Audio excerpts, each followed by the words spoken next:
Enda, we're into October. How's the season been? Yeah, season's good, Rob. Obviously we're finished calving since last week, and the weather is really playing its part.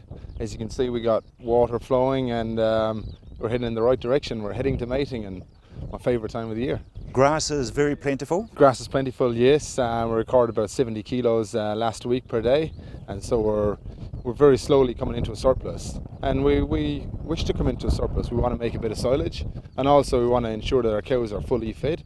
So as you can see on the drive down, like, our residuals are quite generous, and the aim is to fully feed the cow to steam her up for mating.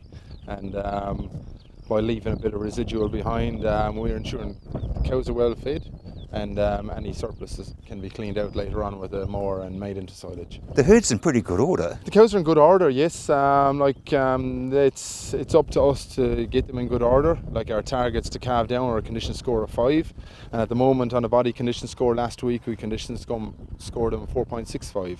The recommended is about that 4.5, but I feel they're in very good condition.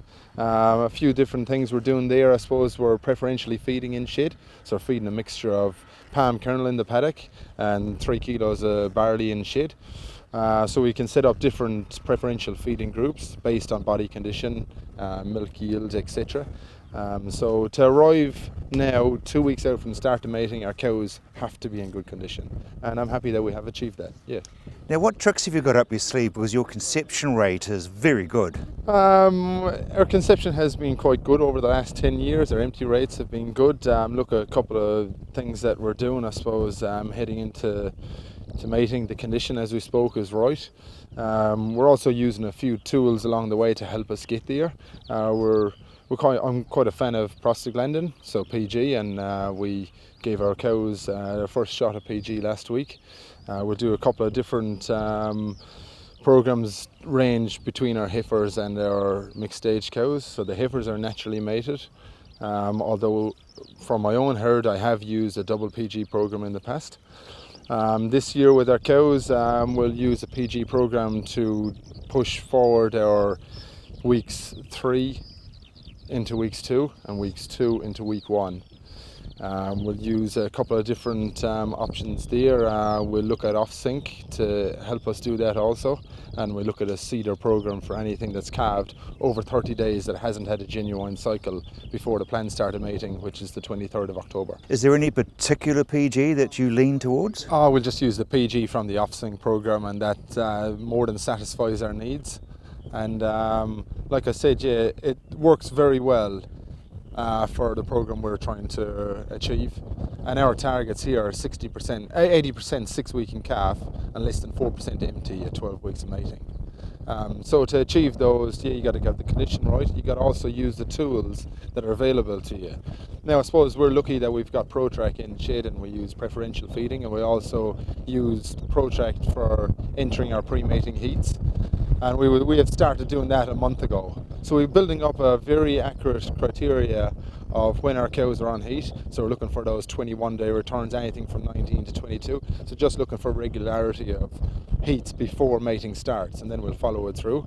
And also from my own point of view, we've got a LIC ProTrack camera. Look, at being honest, I'll probably use that as a backup for the human factor, that I myself will visit these cows a minimum of 5 times a day between milkings. And that just, I suppose, I want the data behind me to make the decision, because in the morning when the technician comes, it's either a yes or a no. Well, it's got to be only a yes for me that she is on heat. I've yet to know a cow that conceives that is not inseminated at the right time. So yeah, you put the time in, and I will spend the time. I'll be relieved of most of other on-farm duties. Like I said, we got just on 1,100 cows here, so you got to pay the due respect of the time commitment needed to get these cows in calf and to achieve those results.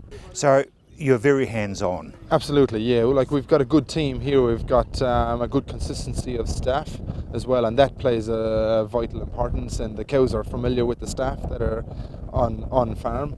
And look, we're all looking for the one thing. We're all looking to hit those targets. So when, for example, people are bringing in cows on the motorbike, they've got the yellow notebook in their hand and they're jotting down just those cows that are on the edge of the sexually active group, or just all those little fine detailed things. I mean, look at this. There's no big Oscars for the cows that are blatantly on heat.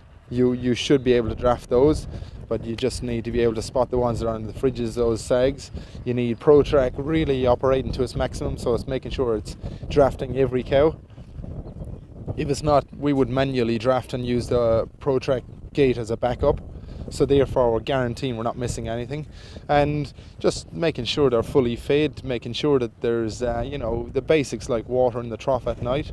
I mean, you can't stress cows at this time of the year, so therefore we want the right type of feed going into them, and we want their protein to be quite high, and we want the protein fat ratio to be at adequate levels over 0.78 for this type of crossbred herd. So there's more than just one facet coming into mating, and we're just trying to tick every box that we can. And of course, a cow that's either very late, so therefore has a short milking season, or an empty one, becomes exceedingly expensive. Well, sure, at the moment, like the beef price is quite generous, but it's still minus $1,000 on an in-calf cow heading into next June. So for every cow that's not in calf, to me, it's a cost of money, but it's also reduces the selection pressure within the herd. So if you've say for instance you have a perfect herd and 100% are in calf, you can absolutely cull the cows that you want to cull yourself. So we breed a 20% replacement rate. To make good financial sense, your aim should always be to sell some excess heifers, so therefore to maximise your culling and bring in the right amount of heifers to plus your surpluses and your minuses. But if you have a high empty rate, that defeats the purpose. Your selection criteria is minimised. What's the best percentage of empties that you've had? We based a 0.5% empty rate in 2012, so I had 2 empty cows at a 700, and that's that is achievable. Like we've gone ourselves as share milkers from 1,400 cows to 800 for the last 3 years. Now we're back at 1,100, but results haven't changed. So our poorest empty rate's been 4.2% over the last 9 seasons, and that's achievable every season. It's not just a one-season wonder. But the average is about 10. The average would be probably 8 to 10 in this country, and I think it's very high. I think that, being honest, I think you just have to have a passion for that 12 weeks mating. It comes off the back of possibly a difficult calving when people are getting tired and the season might be going downhill. Let's just say downhill, but energy levels might be pushing downhill for the human factor. But no, this is the time where you make most of your money. So this is the time you need to be firing on all cylinders. And use the tools that are available. Yeah, the tools, like I said, we're very fond users of PG, and that is a beneficial tool for us. I like a compact calving myself. It's by pushing weeks 3 into 2 and 2 into 1.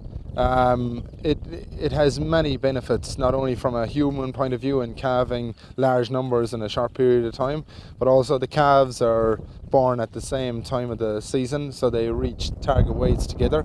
So they're born together, they're weaned together, and they're reared together. And also for your cows, the benefit of a good mating is the compact calving. So for example, we finished calving last Wednesday, but it was only a very few stragglers that held us on for the last sort of 3 weeks. So the cows, the longer the loo day period, the better chance they have of going back in calf. So a compact calving for me is great.